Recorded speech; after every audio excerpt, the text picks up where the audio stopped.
आज मुझे जिस बात का डर था वही बात हो गई। आज मेरे साथ बहुत बुरा हुआ। मैंने सोचा नहीं था कि ऐसा होगा, लेकिन फिर भी मुझे जिस बात का डर था वो बात हो ही गई। आज मेरा लास्ट पेपर था और लास्ट पेपर में इतना कुछ बुरा होगा, खैर मैंने सोचा ही नहीं था। कुछ टाइम के लिए तो मुझे बहुत ज़्यादा टेंशन हुई थी। मैं एकदम तो खैर डर गई थी कि फिर ऐसा आगे क्या होगा, मैं क्या करूँगी, लेकिन फिर भी इतना था कि दरअसल मुझे ये टेंशन थी कि मेरे आगे लाइबा होती है और लाइबा की मुझे काफ़ी ज़्यादा सपोर्ट होती है। ये मुझे पता नहीं था कि शायद मैम हमारे साथ ऐसा भी कर सकती हैं या ऐसा कुछ हो सकता है। लेकिन जो होना था सो हो गया। फिर लाइबा ने कहा क्यों ना हम खुद को फ्रेश करने के लिए कैफ़े पे जाते हैं और सब मिलकर छोटा-सा डिनर करते हैं और खुद को फ्रेश करते हैं। हम खुद को फ्रेश करने के लिए कैफ़े पे गए।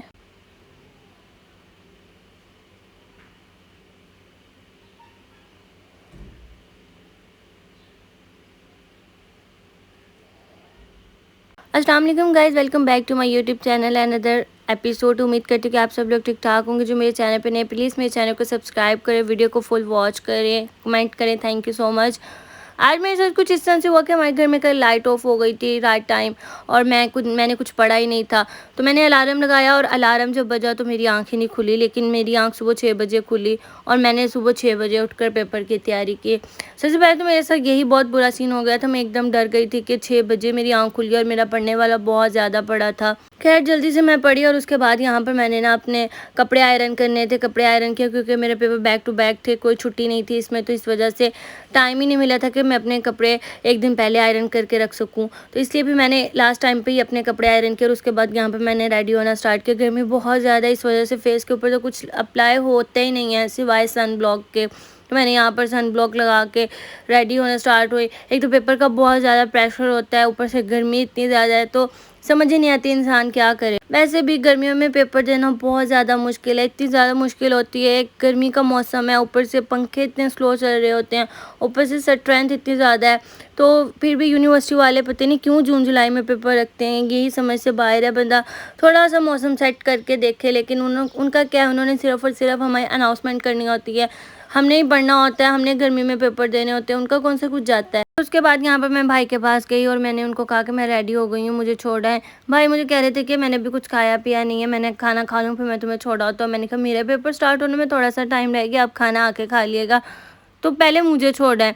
तो यहाँ पर ना मैं अब भाई के ऊपर अपने ऑर्डर्स लगा रही हूँ और वो मुझे कहते तो मुझ पर ऑर्डर ही लगाती हो। और उसके बाद मैंने आकर अपना वॉलेट पैक किया सारा। पेपर आता हो ना आता हो, लेकिन पेंसिल की तैयारी पूरी होनी चाहिए। तो यहाँ पर ना मैंने अपना वॉलेट तैयार किया। टेंशन मुझे पेपर की बहुत ज़्यादा थी क्योंकि मैंने बहुत शॉर्ट टाइम में तैयारी की थी और मेरे पास सिर्फ और सिर्फ 4 से 5 घंटे थे, टाइम भी बहुत शॉर्ट था। और उसके बाद मैंने शॉर्ट टाइम में ही सारा पेपर अपना रिवाइज़ किया। फिर मैंने अपना यहाँ पर सारा बैग पैक किया क्योंकि पूरे रूम में मेरा खिलारा था, मेरी सारी बुक्स बिखरी हुई थी। मैंने कहा इससे पहले बच्चे मेरी बुक्स ना फाड़ दें तो मैं अपना सारा बैग कवर करके जाऊँ।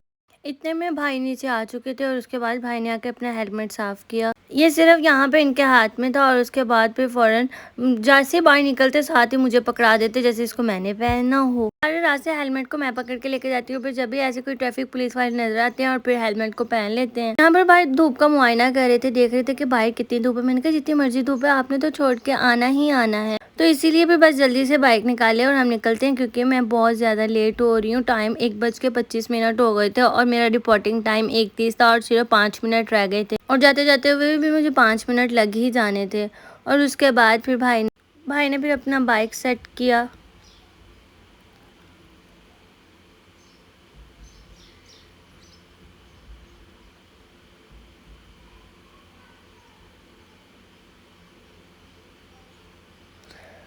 स्टार्ट करने के बाद भी मुझे कहते कि मैडम साहिबा आएँ बैठें, आ जाएँ हम आपको फिर छोड़ के आएँ। उसके बाद मैं बैठी और फिर भाई ने बाइक स्टार्ट किया और फिर हम चले। इतनी ज़्यादा गर्मी थी ना, बहुत ज़्यादा गर्मी थी, लेकिन क्या कर सकते हैं। फिर यहाँ पर फाइनली मैं अपने सेंटर पहुँची और मुझे ये था कि बस मैं लेट ना हो जाऊँ, लेकिन शुक्र है कि टाइम थोड़ा सा रहता था। और उसके बाद मेरी यहाँ पर सारी फ्रेंड्स आई हुई थी और यहाँ पर सबके चेहरे मेरी तरह ही थे। मुझे ये था कि शायद सब मेरे से ज़्यादा ऊपर होंगे, लेकिन नहीं, सब मेरी तरह ही मुरझाए मुरझाए चेहरे थे क्योंकि आज का पेपर थोड़ा मुश्किल पेपर था और सबको ये था कि बस हमारे पेपर आउटलाइन में से ही आए। अच्छा, जब हमारे लास्ट पेपर होता है ना, तो हम हर सेमेस्टर में पिक्चर बनाते हैं। तो यहाँ पर ना हमने ना पेपर से पहले पिक्चर बना ली थी, क्योंकि जब पेपर कंप्लीट होता है तो फिर सब अपने अपने हिसाब से जल्दी से चले जाते हैं, सबको लेने के लिए बाहर आते हैं, क्योंकि टाइम 5 बजे होते हैं, तो इस वजह से बहुत लेट हो जाता है। यहाँ पर मेरे साथ ये हुआ कि मेरा जब मैं पेपर देने के लिए चली गई थी, तो मेरा मोबाइल पीछे से इतना ज़्यादा हीटअप हो गया था कि मेरा व्लॉग ही नहीं बन सका। मोबाइल बहुत ज़्यादा गर्म हो गया था और ऑन ही नहीं हो रहा था, और फिर मैं वो शॉट नहीं ले सकी। पेपर में मेरे साथ कुछ इस तरह बुरा हुआ कि ना मैं और लाइबा हम एक साथ पेपर देते, लाइबा मेरे आगे होती है और मैं उसके साथ पीछे होती हूँ। हमारे 6 सेमेस्टर के पेपर होके हटे हैं और हमने 6 सेमेस्टर के पेपर एक साथ दिए, लेकिन कभी ऐसा नहीं हुआ। आज फर्स्ट टाइम ऐसा हुआ कि मिस ने लाइबा को मेरे से बहुत ज़्यादा आगे कर दिया था और मैं पीछे ही रह गई। अभी हम लोग हिले भी नहीं थे, लेकिन मैम को लगा कि हम लोग चीटिंग कर रहे हैं, तो मैम ने लाइबा को आगे कर दिया और मुझे पीछे कर दिया। और कुछ टाइम के लिए तो मैं इतनी ज़्यादा शॉक्ड हो गई थी, इतनी ज़्यादा हैरान हो गई थी कि ऐसा क्यों मैम ने किया। तो मेरा पेपर अभी पड़ा है, बेशक हम एक दूसरे से पूछे ना, हमें किसी का नज़र ना आए, लेकिन ना लाइबा मेरे आगे होती है तो मुझे बहुत ज़्यादा हौसला रहता है। मुझे इस बात का बहुत ज़्यादा दुख हुआ, लेकिन ना मैंने इतनी कोशिश की कि मैं अपनी चेयर थोड़ी सी आगे कर लूँ, लेकिन मैम की नज़र, जब एक चीज़ पे इनकी नज़र अटक जाए ना टीचर्स की, तो मुझे नहीं लगता कि ये ना अपनी नज़र हटाएं फिर। और उसके बाद फिर लाइबा ने कहा कि चलो गुस्सा करना छोड़ो, हम किसी कैफ़े पे चलते हैं। तो उसके बाद हमने कैफ़े पे आने का प्लान किया, फिर यहाँ पर आकर हमने पिज़्ज़ा वगैरह ऑर्डर किया, और उसके बाद यहाँ पर ना सब अपनी अपनी स्नैप्स डाल रहे थे। तो ये ना पीस उठाती थी और उसकी स्नैप डाल रही थी, और उसके बाद ना यहाँ पर हमने पिज़्ज़ा और साथ में हॉट विंग्स ऑर्डर किए, और फिर हमने यहाँ पर खाना स्टार्ट किया। टेस्ट तो खैर इनका कोई इतना ख़ास नहीं था, हॉट विंग्स अच्छे थे, लेकिन पिज़्ज़ा इनका इतना अच्छा नहीं था। लेकिन फिर भी हमें भूख बहुत ज़्यादा लगी हुई थी, अल्लाह का शुक्र अदा किया, और फिर हमने यहाँ पर अपना खाना खाया। टेंशन तो खैर एक साइड पे थी, लेकिन फिर क्या कर सकते हैं, ये भी ज़िंदगी के साथ साथ।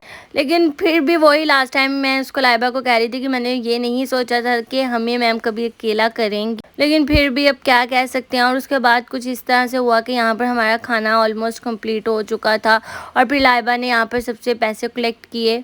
हमारे हिस्से में जितने जितने पैसे आए, तो उसने सबसे कहा कि यहाँ पर मुझे सारे पैसे दो और मैं इकट्ठे करके वेटर से अपनी जान छुड़वाऊँ। तो यहाँ पर सबने उसको पैसे दिए, और उसके बाद उसने सबके पैसे इकट्ठे किए और वेटर को दिए। वेटर को देने के बाद फिर ज़ाहिर बात है पैसे दे के ही हमारी जान छूटनी थी। यहाँ पर उन्होंने कहा कि चलो वही हूँ निकलो, चक्को अपने परस ते छड्डो साडा रेस्टोरेंट। यहाँ पर वही फिर हमने अपनी चीज़ें उठाई, और उसके बाद हमने इनको किया अल्लाह। मेरा तो आज का दिन बहुत बुरा गुजरा, और यहाँ पर करते हैं एंड, कल मिलेंगे इंशाल्लाह।